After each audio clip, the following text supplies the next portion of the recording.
السلام عليكم ورحمة الله وبركاته.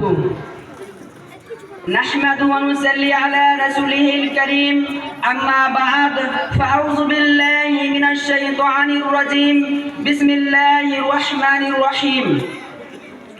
উপস্থিত আজকের এই মহতী সভার মাননীয় সম্মানিত সভাপতি মহাশয় ও সম্মানিত বিচারক মণ্ডলী ও শ্রদ্ধেয় শিক্ষক মণ্ডলী এবং বাইরে থেকে আগত অতিথিবৃন্দ সকলকে জানাই আমার পক্ষ থেকে আন্তরিক অভিনন্দন।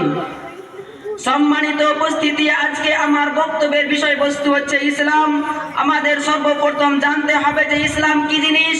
এ বিষয়ে যদি আমরা স্টাডি করি তাহলে জানতে পারবো যে এটা একটা আরবি শব্দ যার আবিধানিক অর্থ হচ্ছে শান্তি বা আত্মসমর্পণ করা।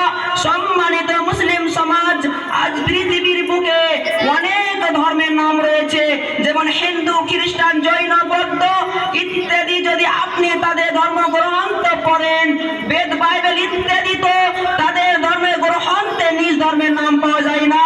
কিন্তু আলহামদুলিল্লাহ, আপনি যদি পবিত্র কুরআন পড়েন তো দেখবেন সূরা আলে ইমরানের 19 নম্বর আয়াতে উল্লেখ করা হয়েছে।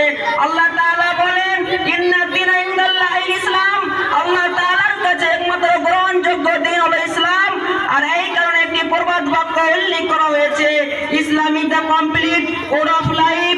ইসলাম হচ্ছে একটি পূর্ণাঙ্গ জীবন ব্যবস্থা। এছাড়াও পবিত্র কুরআন মাজিদে সূরা আলে ইমরানের 85 নম্বর আয়াতে উল্লেখ করা হয়েছে, আল্লাহ তাআলা বলেন, ওয়া মান ইয়াবতাগি গায়রাল ইসলামি দীনান ফালা ইয়াকবালা মিনহু ওয়া হুয়া ফিল আখিরাতি মিনাল খাসিরিন। আল্লাহ তাআলা বলেন, যে ব্যক্তি ইসলাম ব্যতীত অন্য কোন ধর্ম সন্ধান করে বেড়ায় তার ধর্ম কোন সময়তে গ্রহণযোগ্য হবে না, বরং সে কিয়ামতের দিন অবশ্যই ক্ষতিগ্রস্ত হবে। অতএব আমরা বুঝতে পারলাম যে ইসলাম এমন একটা মহান ধর্ম যা মানুষকে অন্যায় কাজ থেকে দূরে রাখে, শান্তির বার্তা ছড়িয়ে দেয়। ইসলাম এমন একটা মহান ধর্ম যা ইহকাল ও পরকাল দুই কালের জন্যই গ্রহণযোগ্যতায় পৌঁছেছে। দোয়া করি আল্লাহ তাআলা আমাদের সকলকে যেন ইসলামকে সঠিকভাবে মেনে চলার তৌফিক দান করেন। আমিন। আসসালামু আলাইকুম ওয়া রাহমাতুল্লাহি ওয়া বারাকাতুহু।